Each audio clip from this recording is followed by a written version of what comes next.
Hi guys! Welcome back po muli to another reading.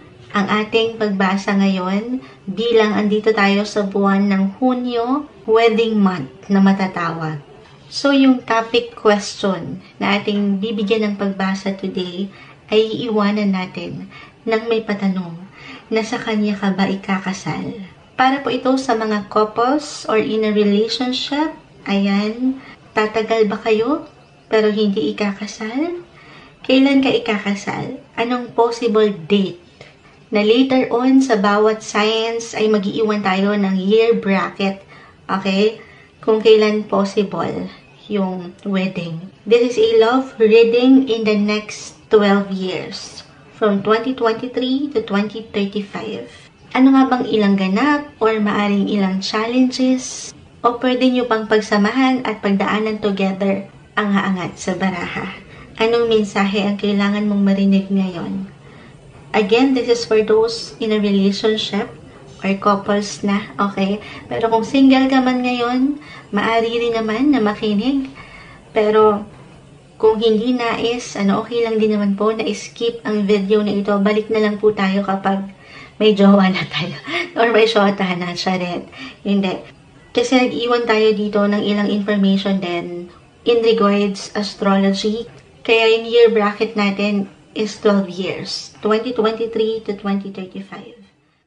Hello Libra, ito na po ang inyong reading. Sa kanya ka ba ikakasal? Couples in a relationship, love reading po tayo in the next 12 years. Okay? Ayan, merong ilang ingay sa paligid dahil tayo po ay daytime nag-reading today, pero ilalaban natin ito. Anong mahalaga o kailangan yung marinig? Para sa mga Libra in a relationship.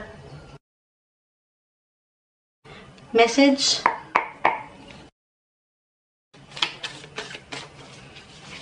Okay, so, agad-agad, meron ng bumagsak na kumpol. Spread lang po natin ito ng ganito. The Nine of Cups, reverse. The Page of Cups ay narito. Queen of Swords. The Strength card reverse, and the Page of Pentacles reverse. Okay, so mag-add tayo ng ilan pa.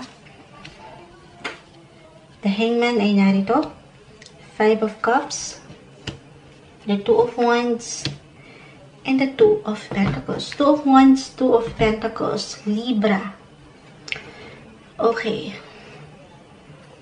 Guys, keep in mind na tayo po ay general message, Pero pagdating sa inyong buhay relasyon sa mga susunod na taong ito, ay meron kayong higit na pagbabalansihin. Bilang as a Libra, you're all about balance. The Two of Wands, the Two of Pentacles, Page of Pentacles is in reverse. Kita mo siya. Ayan. Talagang parang nagbabalanse yung kanyang posisyon. But this one is in reverse. Ito yung maaring higit nyo pa rin pagtuunan or maaring isa sa misyon, patuloy na misyon nyo sa inyong buhay. At yun ay ang pagbalansehin ang ilang sektor ng life. Unang-una na dyan, kagaya, okay, ng inyong pamilya, trabaho, especially for those na working parent or meron ng ilang supling, meron ng anak. The Two of Pentacles, parang, kailangan pangibabawan kayo or aangat naman ito ng kusa, yung inyong mga abilidad kung paano kayo magmumultitask sa mga susunod na taong ito. Para bang sa palagay o pwedeng maramdaman ng ilan sa inyo ay narito yung challenge or struggle na pwedeng ibato sa inyo ng mundo or dito sa inyong relasyon kung paano nyo ipagbabalanse ang inyong pamilya, trabaho, pag-aaral, at ito nga, yung inyong relationship or partnership. So, in short, in the next coming years, andyan pa rin yung pagiging productive and busy nyo. The Nine of Cups at the center of your cards. May ilang, meron tayong nakikita ilang message dyan. Kung akin i-relate along with your other cards, nariyan naman yung pasasalamat, yung contentment, okay? But at the same time, marahil sa dami rin ng iniisip nyo, okay, ay at one point, okay, sa susunod na mga taong ito, ay makaramdam kayo ng dissatisfaction or parang hindi sapat at mayroong kulang. It could be about your emotional part, or emotionally, financially, okay? Napaka-normal na dumadaan or dadaan tayo ng medyo hindi okay. Andyan yung highs and lows ng buhay na very normal, okay?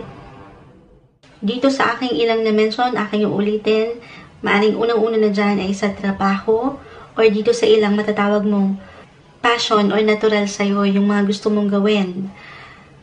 Kung saan ay naipapakita mo yung iyong mga natural na abilidad at pagiging malikhain. So, dyan na po lahat yun, work, okay? Pangalawa ay yung pamilya, especially sa mga anak, okay? Or ang ilan ay maaring merong mabuo, merong plano, or isa ito sa pwede yung challenge, okay? May kaugnayan sa bata. Maaring dyan kayo higit na mag-i-invest ng inyong mga enerhiya sa mga susunod na taong ito sa inyong relasyon.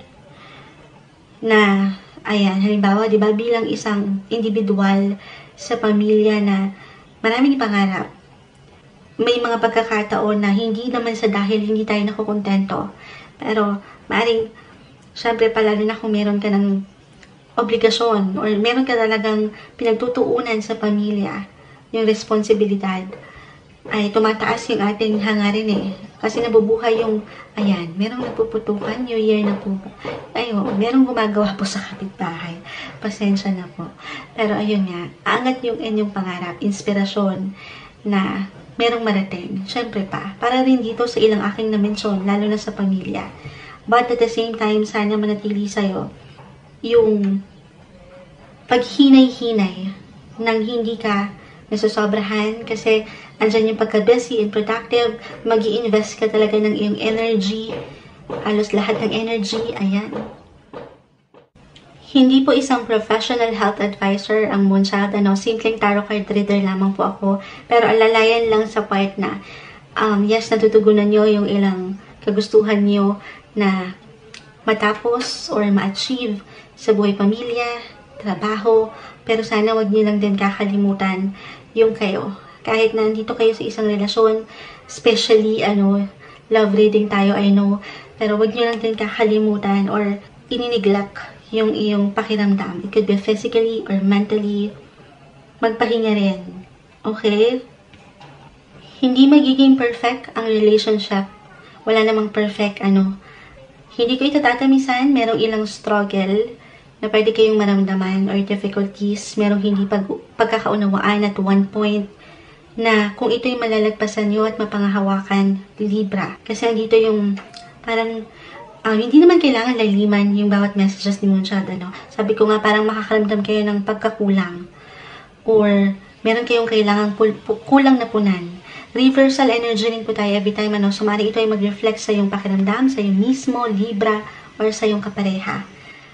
Pero again, kung ito'y malalagpasan nyo, yung struggle na yon na at one point, merong disappointments, merong pagkakaroon ng miscommunication, disagreements, ayan, na very normal sa anumang relationship, maaaring ito yung ilang challenge din, okay, na pwede nyo kaharapin together. Pero kung ito'y malalagpasan nyo, dyan kayo higit na matututo, higit kayong magiging matibay para sa isa't isa. Kapag nalagpasan nyo yan, okay, in the next 12 years, okay, by the time na mapakinggan mo to, Libra, mas haangat yung healthy partnership o yung relationship na meron kayo. I know ang daming paligoy-ligoy ni Moonchild, pero kung sasagutin ko yung ating topic question, kung sa kanya ka ba ikakasal, Libra. Based dito sa ilang cards na umangat sa'yo, yes, merong ilang struggle, difficulties, pero kung kakaharapin nyo ito ng magkasama at pangingibabawan kayo ng pag-uunawaan at ng respeto, ng komunikasyon na napakahalaga sa relasyon, may iwan ko na andito pa rin yung kasiyahan, yung contentment na matatawag sa inyong relasyon. Okay? So, yes, walang imposible, pero po, ito pa rin ay nakadepende sa'yo, sa inyo. Nakadepende pa rin sa bawat aksyon or desisyon na inyong gagawin sa susunod na mga taong ito. Kung hindi ko man na-mention, sobrang umangat yung decisions. Okay, meron kayong ilang bagong plano or ideya na aangat na gusto nyong bigyan ng pagtupad or katuparan. Okay, adapt tayo ng ilang final advice, message para sa mga Libra. Libra, ayan. Oh, the real you acceptance. Ayun naman. Kung mananatili yung respeto, yung pagpapahalaga, at yung pagtanggap. Yung acceptance. Kahit pa, okay, higit yung makilala ang isa't isa. Positive or negative sa mga susunod na taong ito sa inyong pagsasama. Kasi maaaring umangat yung the real you. Kung paano ka bilang isang individual sa iyong relasyon or sa trabaho, sa iyong mga anak. Siyempre pa, hindi naman tayo perfect. Pero, kung matatanggap nyo, okay, matatanggap mo at matatanggap ka niya ng buong buo, the real you, acceptance, ay meron akong pang long term na nakikita sa inyong relasyon, Libra. Okay, so ito na. Mag-share lang po ako ng ilang year bracket kung saan ay higit na mag-highlight or magbibigay diin ang iyong buhay relasyon, pag-ibig at pamilya. Please be reminded that this is not an assurance. Kakarampot lamang po ito ng impormasyon. Napakalawak po ng astrolohiya. Isa pa, I can see your whole chart from here because we all have our own different unique chart when it comes to astrology. Pero, atin na lamang sinilip ito ng bahagya mula sa planetary transits or movement ng ilang planeta in the next 12 years. Kung hindi ka man po mismo ang ikasal sa mamention kong taon, then Libra, maaaring isa ito sa miyembro ng pamilya o malapit sa iyong puso. At kung hindi man ito yung taon na ikaw ay makapag-asawa talaga, or totally ay ikakasal sa may dambana, then probably sa mga taong ito, aking mababanggit ay merong isang tao na aangat at tatatak sa'yo at matatawag mong true love or soulmate. And it can actually be in the form of a friend or a lover. So, from year 2028 to 2029, 2031 to 2032, 2032 to 2033, 2034 to 2035, and 2026 to 2027. Libra.